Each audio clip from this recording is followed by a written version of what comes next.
Hello বন্ধুরা, welcome to another mini blog. আজকের দিনটা ছিল সম্পূর্ণ বন্ধুদের সাথে কাটানো এক দারুণ অভিজ্ঞতা। তোমরা অনেকেই বুঝতে পেরে গেছো, আমরা এসেছি আজ ইকো পার্কের ক্যাফে একান্তে।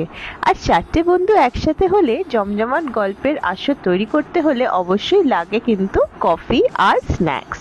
তাই ফার্স্টেই চলে এলো 4 কাপ গরম গরম কফি আর মাফিন, আর সঙ্গে ছিল জিভে জল আনা অত্যন্ত delicious fish fry and cheese sandwich.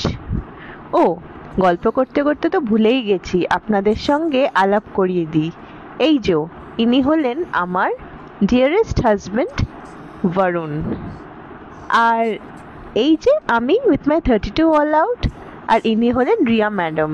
আর আমাদের এই চারজনের মধ্যে স্টারকে ভুললে কি হবে, এই যে আমাদের প্রিয় প্রীতম দা। গল্পের মাঝে আকাশে চোখ যেতেই দেখলাম এক এরোপ্লেন। হয়তো কেউ কত দূর দেশে সবাইকে ছেড়ে চলে যাচ্ছে, আবার কেউ হয়তো খুব খুশি তার প্রিয়জনদের সাথে দেখা হবে বলে। এখানে প্রকৃতির মাঝে সময় কাটানো একদম অন্যরকম অনুভূতি। পরন্ত সন্ধ্যাবেলা, হাওয়ার মৃদু সুর, কত দিনের জমে থাকা গল্প, কত যে শান্তি। সব মিলিয়ে আজ বিকেলটা দারুণ কাটলো। আজ এইটুকুই, এরপর কোথায় গেলাম জানতে হলে সঙ্গে থেকো।